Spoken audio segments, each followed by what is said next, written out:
So now, let me introduce our next resource speaker. He's a queer intersectional environmentalist, climate justice and youth activist, community organizer, and architectural designer who has been actively advocating for climate resilient and livable communities. He is the founder and co-convener for public engagement of Ilog Pasiglahin, a multi-sectoral campaign advocating for the genuine and inclusive rehabilitation of the Pasig River. He also co-founded Youth Strike for Climate Philippines and currently serves as the Ocean, Coastal Communities, and Climate Campaigner of the Center of Energy Ecology and Development, or SEED.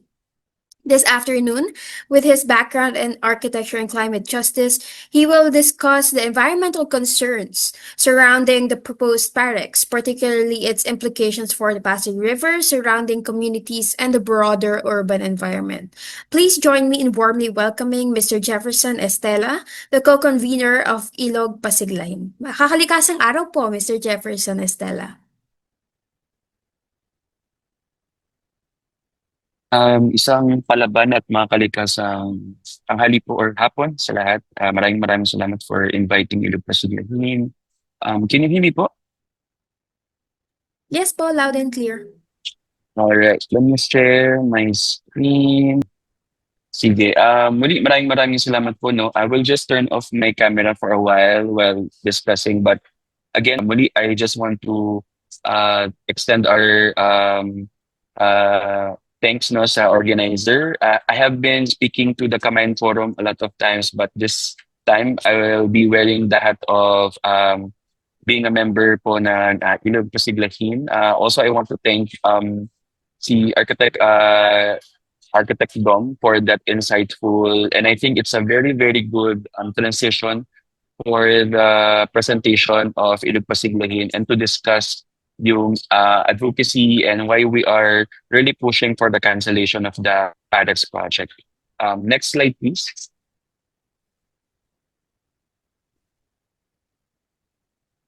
All right. I have been already introduced, so thank you. Next slide. Yes, so for those who don't know, no, Ilog Pasiglahin, um, I'm not sure if anyone is familiar with our group.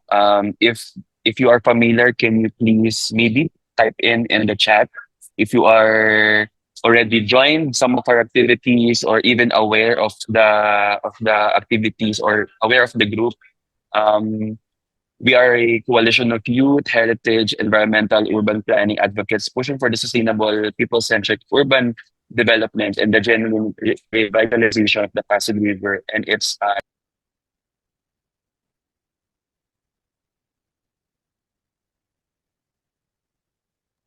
Sir, na-mute po kayo. all right, okay. Thank you.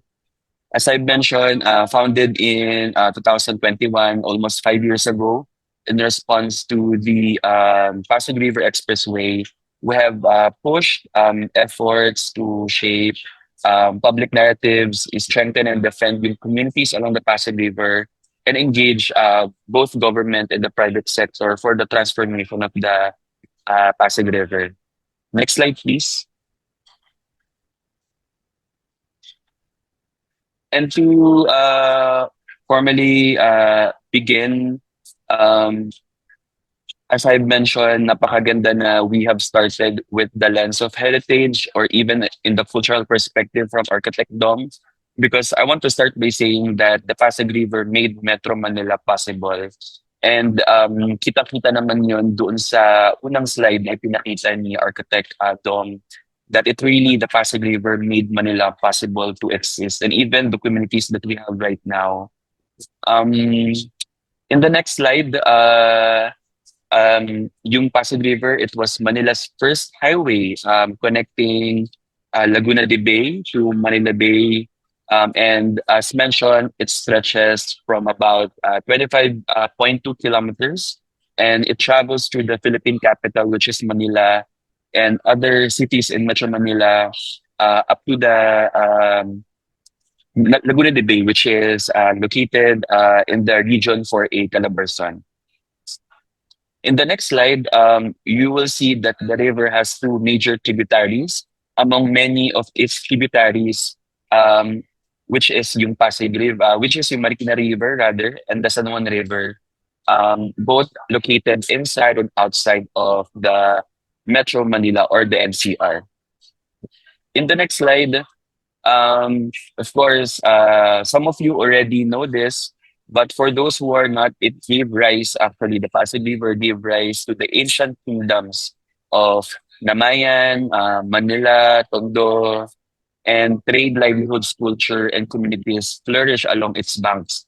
If you will remember in our elementary or even high school studies, the communities or the civilization were able to really survive because most of the civilizations that we know in the ancient times actually are located in the banks of the river. And it is, of course, based on our history. The Spanish colonizers established Intramuros, and they built it at the mouth of the Pasig River because the river was the lifeblood of the city during that time. Of course, it's already mentioned in the next slide. The river became part of the nation's history as the Spanish colonizers built Intramuros to help facilitate yung trading natin with other countries, specifically from the West, like Mexico and other countries in the Southeast Asia, as Manila Bay as the trading hub, which is located or nearby the Pasig River. And in the next slide, you will see the image of Intramuros, which is easy to admire because of its Great Wall, because of the churches inside, because of its plazas. But what made this city, the world city as we call it, possible was not the construction itself, but it was because of the Pasig River. And for centuries, in the next slide, Filipinos moved through water. If I may know, actually, the Ilog Pasiglahin were able or was invited by ICOMOS and Heritage Conservation Society last August 1 to be part of the guests to onboard yung Balangay. I'm not sure if everyone is aware that there's um, a Balangay boat, almost look like na replication of the ancient boat na ginagamit natin before prehistoric times, is currently in the Pasig River and Manila Bay, um, to highlight yung kahalagahan no ng Pasig River and our waterways. And the people and the organizer actually mentioned there that um, throughout times, specifically in the modern times, the Filipinos, as no, we have forgotten that our roots actually came from or came as movers of the waters. Kumbaga, our roots are really with the waters, meaning that um, our ancestors are actually moving from island to island through boats. And dahil sa globalization, dahil sa pollution, because of the modernization, we have forgotten our roots in our maritime kumbaga, memories that we have now prioritized car centric infrastructures and continually build infrastructures for land, and nakalimutan natin to even invest on the water infrastructures. And I think that really struck me, that really moved me because it's very true in the essence of the current times that we are facing so much issues. And kumbaga parang as of the times go by, yung mga issues natin surrounding the cities, even specifically in NCR, are compounding, and it shows how we neglect that perspective. And as I've mentioned, Filipinos move through water. Um, we make a living along the river, and we live in communities designed around human scale. And in many ways, Intramuros remind us that Manila was once a city built for people. But unfortunately, in the next slide, this trajectory changed after the wars. As we all know, the destruction brought by the Second World War left much Manila in ruins, and of course, not just Manila but the entire Philippines. And in rebuilding our cities, we faced historic opportunities, not just to construct what was lost, but to reimagine what Manila could become. Imagine we often heard or compared na yung Paris or Manila is called as the Paris of Asia because of our colonial roots that really, uh, made Manila what it's looked like before. But instead, of course, post-war reconstruction ushered us in a different vision, and gradually, yung progress became synonymous with roads, with concrete, with private cars, and instead of maximizing the Pasig River, we gave way to highways. The Tranvia was never rebuilt. The urban growth increasingly revolved around subdivisions, expressways, and land-based mobility. And for generations after generations, modern Filipinos inherited this model. We inherited cities organized around cars rather than people, around speed rather than place, around concrete rather than ecology. And perhaps this is why many of us have come to become or have come to believe that traffic, flooding, pollution, and extreme heat are inevitable, that they are simply part of urban life, especially in capital region. That's why in the next slide, as mentioned, no, the post-war development gave us more roads, more flyovers, and more expressway, which bring us to the crossroads we face today. But if decades of road building have taught us anything, it is that we cannot build our way out of traffic. In the next slide, you will see seven, no, seven ways expressways make our cities worse. And this is not to say, no, na we often heard actually in a lot of our conversations with different people we um that we are anti-development. Just for heads up po, hindi po kami anti-development. I'm pro-development. And I would believe na, as someone who has the privilege to be able to go outside of the country, I am really, want to see what we see outside to also see that here in the Philippines. But of course, merong mga nuances on how we should make developments and para kanino nga ba itong ginagawang mga developments, no? And as you can see, the seven ways or the seven consequences are not abstract. They are already visible in cities around the world and increasingly in Metro Manila itself. And when we build more expressways, we are not simply adding roads, we are reshaping how our cities function, often in ways that make them harder, more polluted, more unequal, and less livable. And we have seen this, especially from the 2 weeks ago or from the 2 weeks na nonstop rain. And kumbaga, sort of naging normalized na sa atin na makakita ng ganung photos or even see videos online. And if we continue down this path, we risk solving one problem only to create many others. So, what exactly happens when cities prioritize roads, elevated or not, over people? In the next slide, as expert says, no, more expressways worsen, not solve traffic congestion. Uh, we believe that the government, specifically the Department of Transportation, really wants to solve the traffic congestions, but we believe na we cannot solve this by creating more of the actual reason why nagka-traffic, no? Because more highways attract more cars, and by inducing additional trips and encouraging sprawl, new expressways ultimately leave cities with more vehicles, and at the same congestion that they were built to solve. And hindi na po yan, kumbaga, it is a known fact. Every time now we are creating this roads, elevated man or not, it just create more and more traffic, more than the reason why it is built to solve it. No?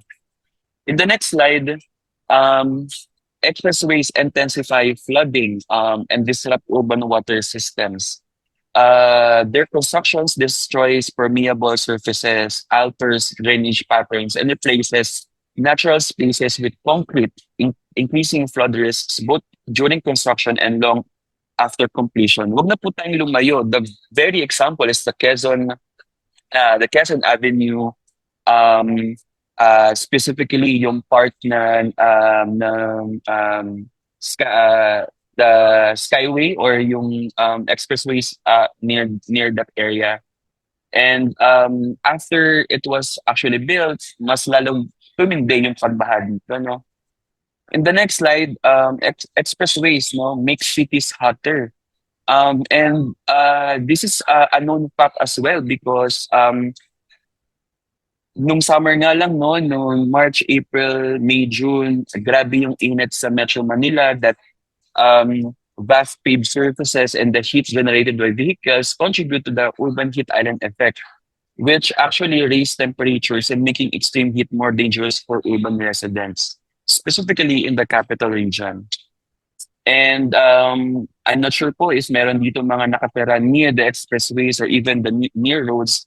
I know how you feel and um, marami po ang nakakaranas and nagrereklamo about this situation. And the next slide, elevated expressways or highways trap pollution where people live and walk. Kasi nare-restrict yung water flow, yung airflow, and nako-concentrate yung vehicle emissions.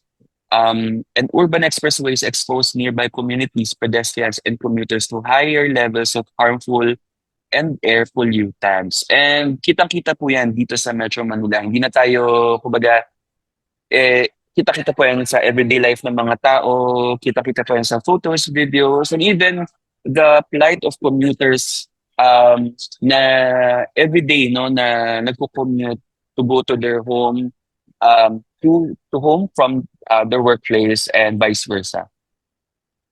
In the next slide, of course, hindi natin pwedeng kalimutan that also it creates noise pollution that harms public health. Constant traffic noise contributes to stress, sleep disturbance, cardiovascular disease, and reduced quality of life for communities living near major roads.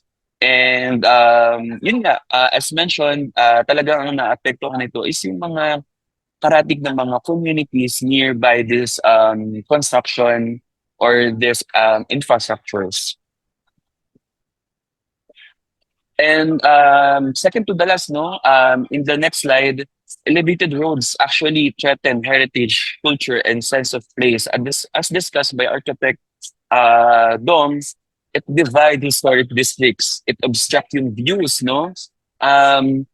And undermine yung cultural landscape that gives cities their identity and culture. As mentioned again, also gusto ko lang highlight because as mentioned, napakaganda na nagsimula tayo on how products will actually threaten heritage.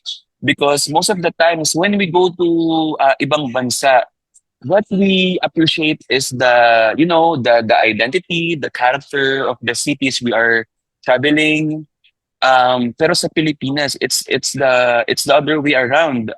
Imbes na makapagpa-picture tayo sa mga ganitong mga places, no? For example, in the photo, imbes na makapagpa-picture tayo with Intramuros, what we will see is actually the proposed expressway, which is the Pirates. And syempre hindi ito maganda as part of the identity of our cities. And in the next slide, urban expressways or expressway itself leave behind blights instead of vibrant communities. Hindi na po tayo dapat lumayo. Kita-kita po yan sa Metro Manila na yung mga thriving communities na mayroong livelihoods or malaki yung economic contribution to our economy. After mag-create ng expressway, namamatay yung business or even nagsasara because um, nade-degrade yung location nila because dumilim, bumaho, or talagang dahil natakpan sila ng concrete, and it leave yung surrounding areas less walkable, less attractive, and less livable. Just like in the picture itself in the slide. And in the next slide, actually, it's not just seven. Gusto kong i-highlight no, na meron actually pang eight. And ito yung often overlook every time we talk about expressways. Often, when we talk about transport infrastructures, that yung expressways and roads deepen social and gender inequalities. Because while this may benefit the small minority of Filipino households that own private cars, it will hinder the daily mobility of the overwhelming majority who walk, cycle, and rely on public transportation. Because based on studies, car ownership and travel patterns are gendered. Car-centric infrastructures disproportionately favors men, while overlooking the mobility needs of women, caregivers, and vulnerable groups. Especially yung ating mga kapatid na PWD. And in the next slide, makikita natin na, in other words, beyond making cities worse, expressways make our cities more unequal for every one of us.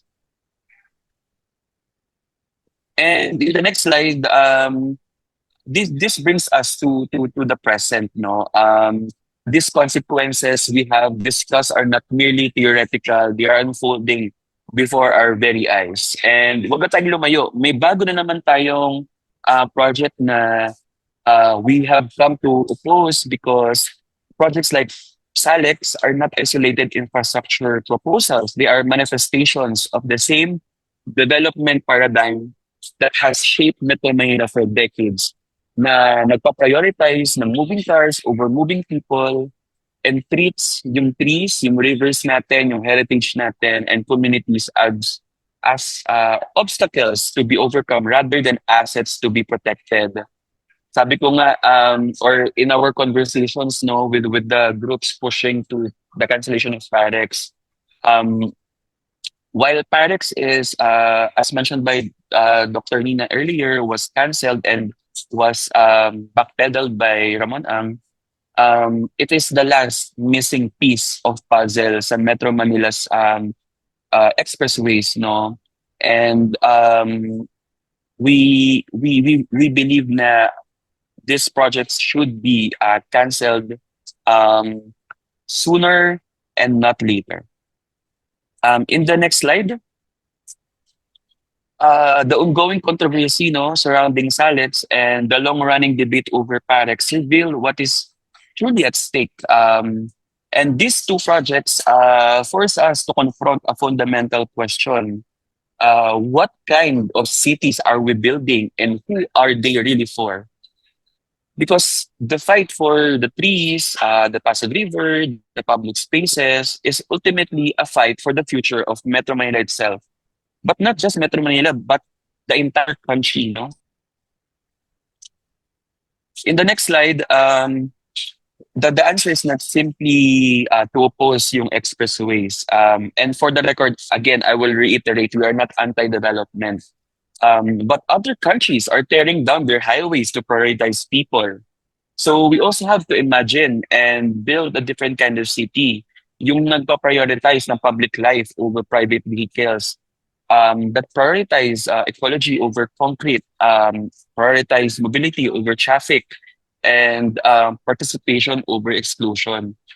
In other words, reclaiming our cities uh, with four things, which is I'll be discussing very quickly in the next slide. Next slide, please.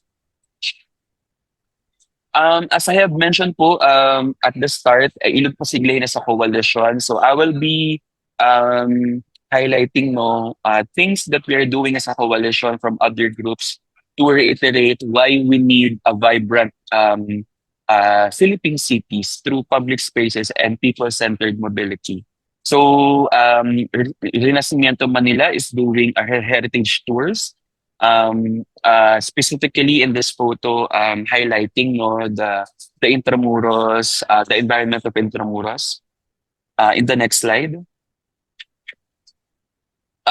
we are reclaiming no yung ating mga public spaces also by gathering in parks, walking on our streets, protesting for better sidewalks, and hosting mga festivals or organizing car-free days. In the next slide, we are also doing this by supporting small businesses, no, buying in public markets, and simply spending time together in public and not in the malls. Reminding ourselves that public spaces belong to people, not traffic or to SM or to Ayala malls. No, we can also reclaim in the next slide our environment through a Pasig River walk. No, sa Ilog Pasiglayin po, we are doing a Pasig River walk from Intramuros to the Pasig River Esplanade to Espolta. Um, to share the story of Pasig River and to speak on how trees, rivers, and green corridors are essential for our cities. In the next slide, also we are doing no protests which either way both work no protest man yan or river walk man yan, both could work and will work. In the next slide, um, meron din tayo mga initiatives no uh, which also merges with the Save Pasig River na movement, which includes the Save Arroceros movement, yung pag-overwatch no sa Pasig River ng mga migratory birds. And would you believe there's actually uh, an active fisher folk community or group in Pasig River and Pasig sa Bagong Ilog. In the next slide, again, I think no, the goal of transportation is not to move cars faster, but to move people better. So, um, kailangan maintindihan natin na the people-centered mobility prioritize walking, cycling, public transportation, and universal accessibility. So we should reclaim it by changing how we move and demanding better infrastructure for us to move better and move efficiently. And we are very fortunate to be part of this. Hindi man ito sa Pasig River, but we believe this actually contributes to the larger conversation on how we reclaim mobility for the people. In the next slide, you will see that we can actually do this in the Pasig River, of course, by not doing or building the parex. We did the cycling um, with different cycling groups. Also, we are rowing in the Pasig River, and we are actually in the past. No, we are hosting boat rides. No, with a guided tour sa Pasig River.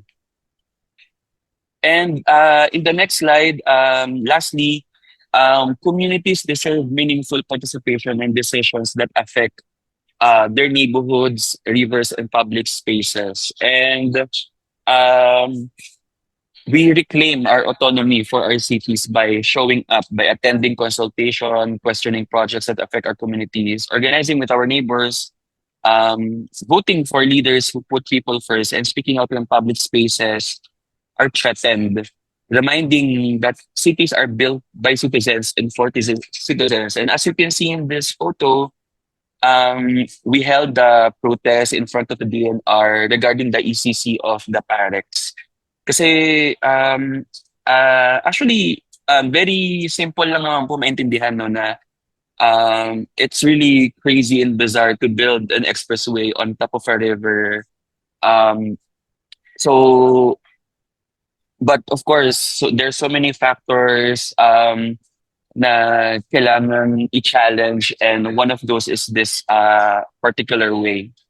And also, we are doing this, as mentioned already earlier in the next slide, that We have been doing this kind of participation, but also we are attending like hearings, no, to assert that there is no need to build parex.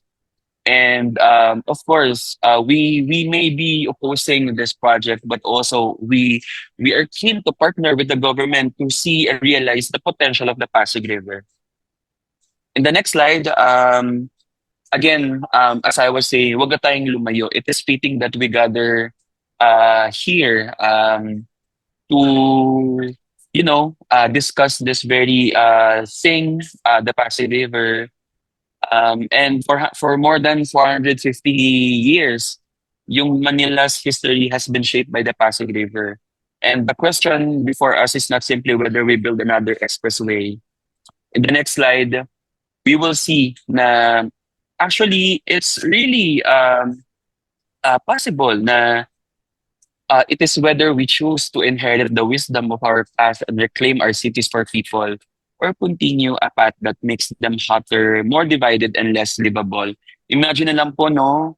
Um, uh, the Pasig River Esplanade, nandyan nga siya, pero nandyan naman yung Parex. It's not, no? It's not, hindi siya compatible sa isa't isa. And the Pasig River Esplanade shows us something important. While this is not a perfect project, another future for Metro Manila is possible. And yung pag-reclaim natin sa cities natin does not mean rejecting mobility or romanticizing the past. It means that we recognize that better mobility is not achieved by building more expressways, but by investing in systems that invest um, in systems that move more people more efficiently and more equitably. In the next slide, I'm going to finish the presentation in a while. I just want to highlight no na while we oppose Parex, we also offer the alternative, which is already I mentioned the Pasig River Esplanade, or as we call it, the Pares. The 25-kilometer Pasig River with esplanades on both sides will result in a total green area larger than Rizal Parks, or Rizal Park rather. It can be built for 1.5 billion, which is 1.6% of Parex budget na 95 billion. And perhaps this is this is what the Pasig River itself offer us as a glimpse of that future. And maybe in the next slide, no, what can you do? Because maybe some of you know are wants to volunteer with us. We are having a volunteer announcement very, very soon. But for now, what can you do? We want you to inform, educate, and share this information to others. Apparently, even though po ito ay naging patok sa media or sa general public, 2 years ago, the issue had been died down. So we want everyone to reshare the information to everyone. We have a petition that I will share in the next slides.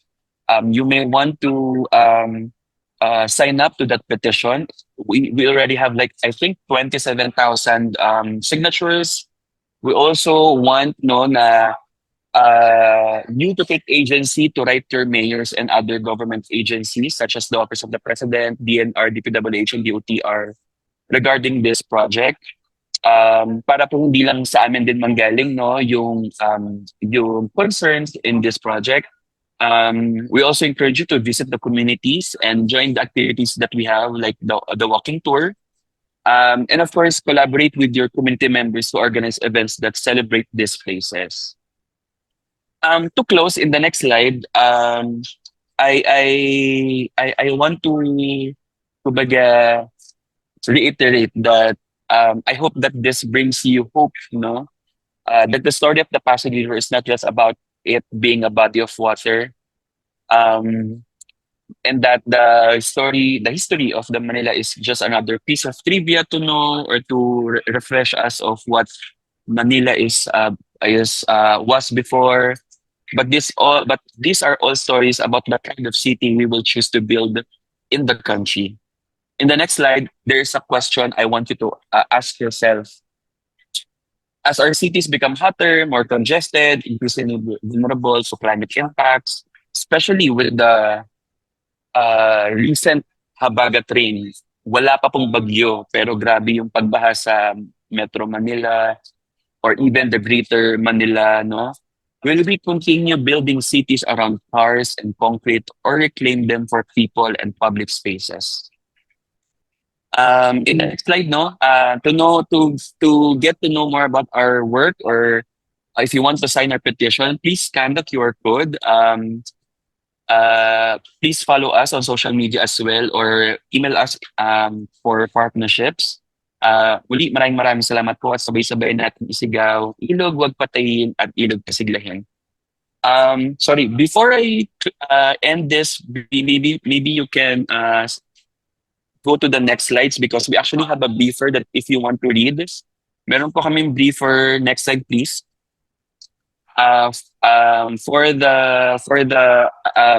If you want a quick na digestible na bakit mahalaga ang Pasig River at bakit kailangan itong i-enforce. Next slide. We can also give this to Green Convergence so that it can also spread among members here or the viewers here. And then the next slide, as for our petition po. Ayan. Or rebriefer. Muli, maraming salamat po, and I hope you will join us in this fight for the Pasig River. Maraming salamat po, Padayon. Maraming salamat, Jefferson. Napakaganda ng mga sinabi mo. At lagi nating tandaan, no, tumimo sa atin, huwag patayin yung ating mga ilog. No? Huwag patayin ilog Pasiglahin. Not just the Pasig River, perhaps all our rivers, no, in the Philippines, ay kailangan ganito yung pananaw. Huwag natin silang patayin. No? I-revive natin at ayusin. No? And sabi nga ni Jefferson, let's move people, not cars. Naalala ko tuloy yung sa nobela ni Dr. Jose Rizal na yung Vapor Tabo, na kung saan ay nasa Pasig River din yung setting. So napakahalaga na ito yung maging basis natin. Pero later on, of course, we have items in the chat and other questions we will be discussing later on. Again, thank you for sharing with us the environmental concerns that we need to address and be mindful in relation to the proposed